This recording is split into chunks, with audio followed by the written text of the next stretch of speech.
UPSC prelims 2026 को अब मुश्किल से 50 दिन बचे हैं और हर किसी को टेंशन है कि भाई हम कौन सी स्ट्रैटेजी फॉलो कर लें, कितने ये कर लें, कितने रिविजन्स कर लें और कितने मॉक टेस्ट दे लें। तो इसके लिए कॉम्प्रिहेंसिव प्लान लेकर के तथास्तु आईसीएस की तरफ से मैं आया हूँ आपके सामने। आज हम बात करेंगे सबसे पहले कि की प्रिंसिपल्स हमें क्या मन में रखने हैं, कि भाई क्या चीज़ें हमें फॉलो करनी है इन 50 दिनों में। सबसे पहले कि भाई आपको कोई भी नया कंटेंट पढ़ना नहीं है।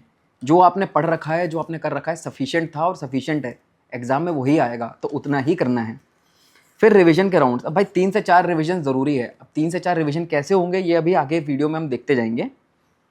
उसके अलावा डेली 10 से 11 घंटे हमें पढ़ाई करनी है। ये एक बेयर मिनिमम है। 10 से 11 घंटे को भी स्लॉट्स में बांट करके मैं आपको बताऊंगा कि कैसे उसको ईजी किया जा सकता है। साथ ही कितने मॉक देने हैं, तो 15 से 20 मॉक्स देने हैं। हम सारी चीज़ों पे डिटेल में अभी बात करेंगे आगे। अब सबसे पहले कि हम एक टाइमलाइन देख लेते हैं कि हमारा जो फर्स्ट रिवीजन होना चाहिए, फर्स्ट रिवीजन में हमें सारे सब्जेक्ट्स ऑल बुक्स जो हमने पढ़ रखी थी वो हमें कवर करनी है और उसके लिए हम खुद को दे रहे हैं 20 दिन। अब आपको अभी ये 20 दिन कम लग रहे होंगे, बट आपने इतने बार पढ़ रखा है, इतना कुछ हाईलाइट कर रखा है, उसके शॉर्ट नोट्स बना रखे हैं, तो अगर आप 4-4, 5-5 दिन करके भी एक एक सब्जेक्ट को दें तो कोर सब्जेक्ट्स आपके 20 दिन में आराम से हो जाएंगे।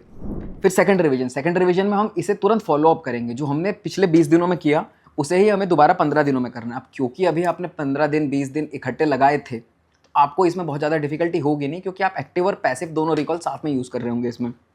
फिर हम करेंगे थर्ड रिवीजन के लिए हम जो की पॉइंट्स हैं हम उसे कंसोलिडेट करेंगे। कैसे कंसोलिडेट करेंगे 10 दिन में हम इसे, कि भाई जो इंपॉर्टेंट चैप्टर्स थे, अब आप जब पढ़ रहे होंगे, जैसे अगर आपने थर्ड रिवीजन के टाइम पे एक टॉपिक लिया कोई सा भी प्रीएम्बल, तो आपको पता है कि भाई प्रीएम्बल से क्या क्या पूछा गया था। आपने पीवाईक्यू भी किए होंगे साथ में, तो आपको पता है कि क्या क्या पूछा गया था और आप इसे ही रिवाइज करेंगे दोबारा। फिर उसके बाद हम फोर्थ और फाइनल फेज में है, तो इसमें हम सिर्फ हाई यील्डिंग टॉपिक्स और पीवाईक्यूज करेंगे। इसके अलावा हम कोई भी चीज़ें नहीं करेंगे। अब डेली शेड्यूल की बात करते हैं कि भाई डेली शेड्यूल क्या होना चाहिए, 10 से 11 घंटे होंगे कैसे।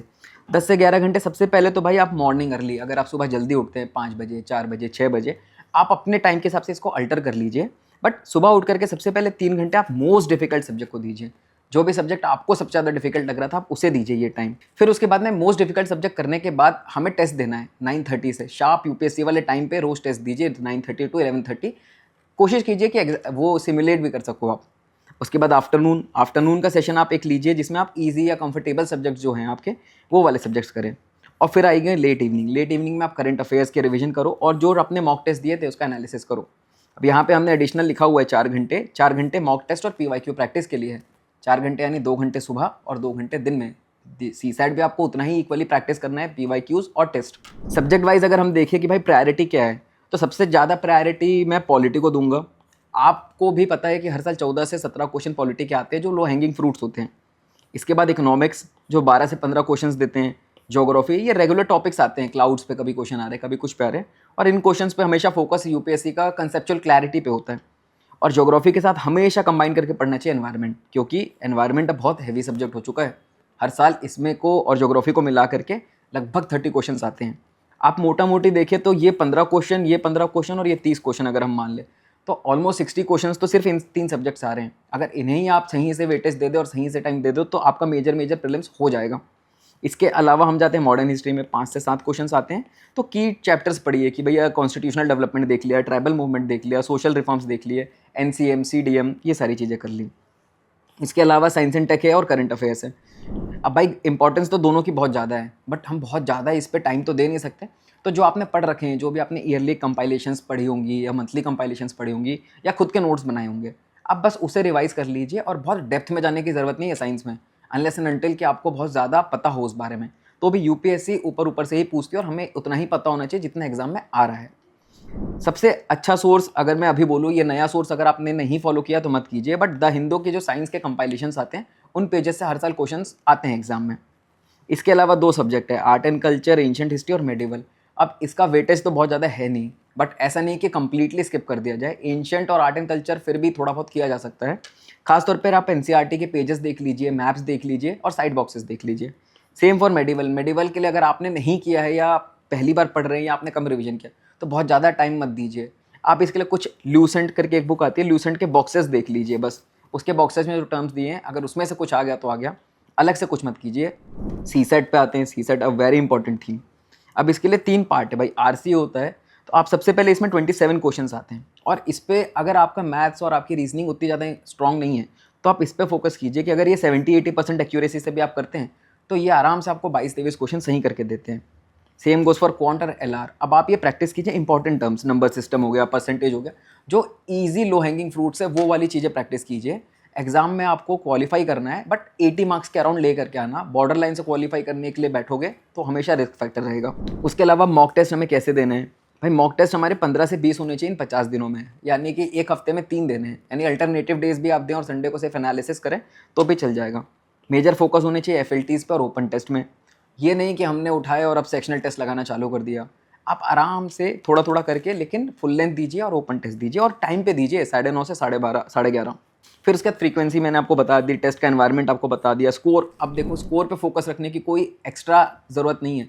कोई बच्चा 60 स्कोर कर रहा होगा, हो सकता है आप 80 कर रहे हो सकता है आप 100 कर रहे हो सकता है किसी के 200 आ रहे हो ओपन में 200 में से, but this does not matter, क्योंकि यूपीएससी का पेपर सबके लिए सेम होगा। और ऐसा नहीं होगा कि वो पेपर आपको आता होगा, वहाँ पे सबको शौक लगेगा। कभी लंबे क्वेश्चंस आएंगे, कभी फैक्ट्स आएंगे, कभी कुछ आएंगे, और वहाँ पे अल्टीमेटली 90 85 यही कट ऑफ जानी है।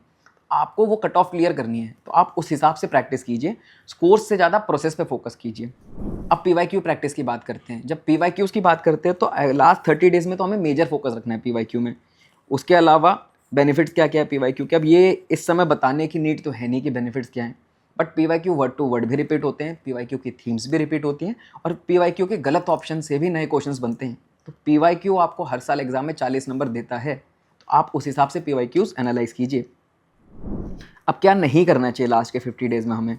लास्ट के 50 डेज़ में हमें कोई भी नया कंटेंट नहीं पढ़ना है कि आज उठा ली कोई एक येलो बुक और पढ़ने लगे, कल उठा ली कोई रेड बुक पढ़ने लगे, नहीं पढ़ना है। All medieval history, ancient history के टर्म्स उठा के रटने लगे क्योंकि भाई हमसे तो फलाने मॉक टेस्ट में पूछ लिया था या इधर आ गया था। आप यूपीएससी का पेपर देखिए, उसमें इतने मेडिवल के टर्म्स आ भी नहीं रहे हैं, जो बेसिक आता है आप उतना ही कीजिए। उसके अलावा आर्ट एंड कल्चर के लिए भी सेम, कि खुद को जज कर लेते हैं कुछ बच्चे। अब खुद को जज करके बैठे हैं कि भाई मेरे मार्क्स कम आ रहे हैं। मार्क्स कम ज़्यादा होते रहते हैं, किसी टेस्ट में 100 आएंगे, किसी में 60 आएंगे। उसके बेसिस पे खुद के प्रिपरेशन को जज मत कीजिए। सीसेट को इग्नोर मत करना। उसके अलावा आप कॉन्फिडेंस के लिए क्या करना चाहिए कि कॉन्फिडेंस तो एक नेचुरल चीज़ है जो खुद से आती है। आप प्रैक्टिस कीजिए, ये 50 डेज़ का शेड्यूल प्रैक्टिस कीजिए, डेली आप रिवीजन कीजिए, टेस्ट दीजिए, पीवाईक्यूज़ लगाइए, कॉन्फिडेंस ऑटोमेटिकली आता है।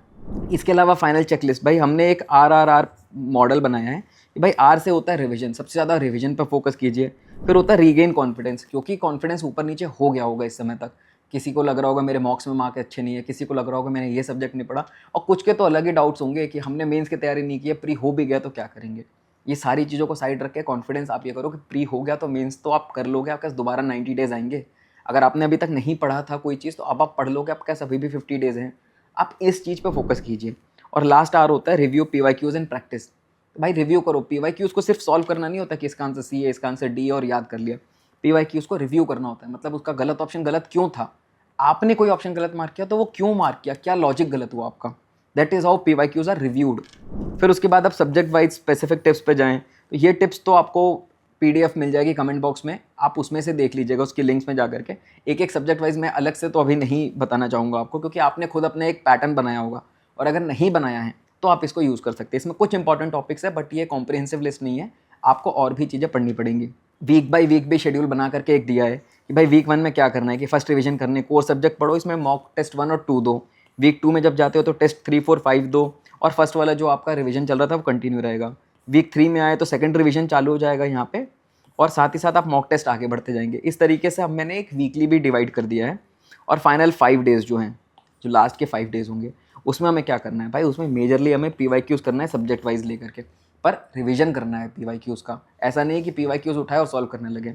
लास्ट के 5 डेज़ जो होंगे, जो लास्ट के 5 डेज़ होंगे, मोस्ट इंपॉर्टेंट 5 डेज़ होंगे, उसमें हमें क्या करना है, उसमें हमें पीवाईक्यूज़ रिवाइज़ करने हैं। पीवाईक्यूज़ अच्छे से रिवाइज़ करने हैं। इसमें हम रिव्यू नहीं करेंगे, इसमें हम रिवाइज़ करेंगे, जो हमने नोट्स बनाए होंगे, जो हमने थीम्स पढ़ी होंगी, और इन थीम्स को, इन नोट्स को हम जो भी पढ़ रहे होंगे, हमें मेमोरी में डालनी है, अपनी मसल मेमोरी में, कि अगर एग्जाम में इससे रिलेटेड भी कुछ आए तो हम सॉल्व कर पाएँ।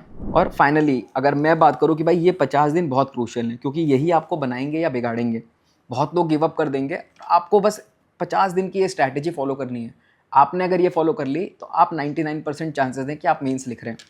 और इतने सारे मोटिवेशनल लाइंस के बाद भी मैं आपको बोलूँगा कि भाई जो सेक्रीफाइस है, कुछ सेक्रीफाइसेस करने पड़ेंगे, बर्थडे पार्टीज सेक्रीफाइस करनी पड़ेंगी, आईपीएल मैचेस चल रहे हैं, सेक्रीफाइस करने पड़ेंगे, आपको पढ़ाई करनी पड़ेगी, बट ये सेक्रीफाइसेस जो हैं ये टेम्परेरी हैं, रिजल्ट परमानेंट है। तो रिजल्ट की तरफ काम करते हैं, और इस 50 डेज़ की स्ट्रैटेजी को अप्लाई करके इस बार मेंस साथ में लिखते हैं।